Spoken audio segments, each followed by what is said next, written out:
नमस्कार, मैं ज्ञानदेव मणि त्रिपाठी, प्राचार्य Maitreya college of education and management, Hajipur, Bihar, NIOS के इस कार्यक्रम में आप सबका स्वागत करता हूं। आज के इस कार्यक्रम में हम DLED के पाठ्यक्रम 502 के अंतर्गत वर्णित विषय प्रोजेक्ट विधि पर चर्चा करेंगे। हमारे साथ चर्चा के लिए उपस्थित हैं तेजपुर केंद्रीय विश्वविद्यालय असम के शिक्षा शास्त्र विभाग के सहायक प्राध्यापक डॉक्टर हितेश शर्मा जी। मैं आप सब की ओर से इनका स्वागत करता हूं, आपका अभिनंदन करता हूं। आप सब जानते हैं कि शिक्षण की विभिन्न विधियों का सहारा हम शिक्षक वर्ग कक्ष में लेते हैं और ये विधियां भी एक ही दिन में हमारे सामने नहीं आई, बल्कि शिक्षण अधिगम की जो लंबी परंपरा रही है उसमें देश काल के अनुसार या समय की मांग के अनुसार विभिन्न तरह की विधियां अस्तित्व में आती रही हैं। उनके प्रभाव से हम सब वाकिफ़ हैं। वैसी ही एक विधि जो आज के संदर्भ में बहुत ही प्रासंगिक है वह है प्रोजेक्ट विधि। इस विषय पर चर्चा की शुरुआत हम हितेश शर्मा जी के साथ कर रहे हैं। सबसे पहले मेरा आग्रह हितेश जी आपसे यह है कि हमें यह बताने की कृपा करें कि जो दो तरह की मुख्य विधियां हैं जिन्हें हम मानते हैं, एक तो शिक्षक केंद्रित और दूसरी शिक्षार्थी केंद्रित, तो शिक्षक केंद्रित विधियां कौन सी हैं? शिक्षक केंद्रित विधियां हैं जिन्हें हम अनुदेशनात्मक विधियों के रूप में भी जानते हैं। अनुदेशनात्मक विधियों में मुख्य विधि है हमारे पास व्याख्यान विधि, हम सभी परिचित हैं व्याख्यान विधि से। जी। प्रदर्शन विधि है जी। आगमन एवं निगमन विधि है जी। बातचीत विधि है, प्रश्नोत्तरी विधि है। इसके साथ साथ हम कक्षा में इस्तेमाल करते हैं व्याख्यान सह प्रश्नोत्तर विधि, व्याख्यान सह बातचीत विधि, चर्चा विधि। इस तरह से हम ये शिक्षक केंद्रित विधियां हैं क्योंकि इनके केंद्र में शिक्षक होता है। जी जी। और शिक्षक कक्षा में प्रभावी रहता है। विद्यार्थी शिक्षक को सुनते हैं, कभी वो सक्रिय रहते हैं, कभी सक्रिय नहीं भी रहते हैं कक्षा में।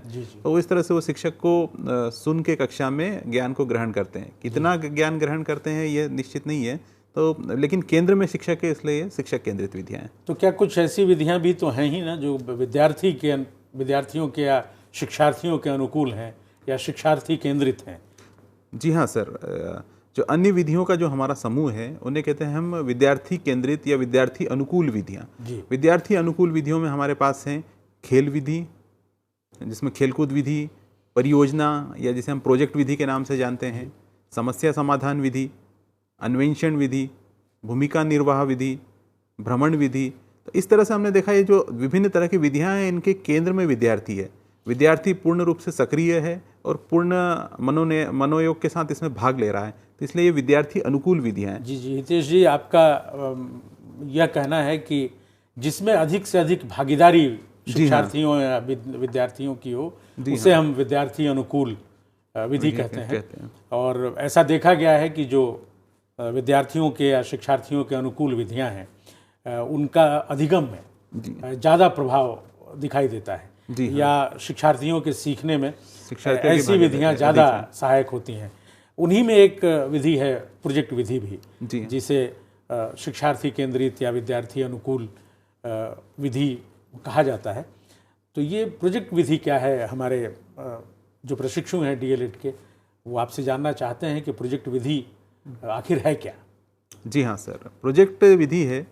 प्रोजेक्ट विधि का नाम तो आप सभी हमारे साथियों ने सुन रखा होगा क्योंकि प्रोजेक्ट आजकल बहुत ही प्रचलित शब्द है जी। स्कूलों में प्रोजेक्ट दिया जाता है, विद्यार्थी घर पर लेके आते हैं, उस कार्य को करते हैं। कई बार उनके माता पिता उनकी मदद करते हैं। जी जी। व्यक्तिगत रूप से या समूह में प्रोजेक्ट दिया जाता है जिसमें विद्यार्थी कुछ रिपोर्ट बनाते हैं, कई चित्रों का संकलन करते हैं और उसे एक आकर्षक रूप में प्रस्तुत करते हैं। तो प्रोजेक्ट विधि को जानने के लिए हमें समझना होगा कि प्रोजेक्ट क्या है। इसमें एक शिक्षा शास्त्री हैं जिनका नाम है विलियम हेड किलपैट्रिक। उन्होंने कहा है कि प्रोजेक्ट एक उद्देश्यपूर्ण शैक्षणिक कार्य है जो कि सामाजिक वातावरण में किया जाता है और इस को पूरे मनोनय या पूरे हृदय के साथ किया जाता है।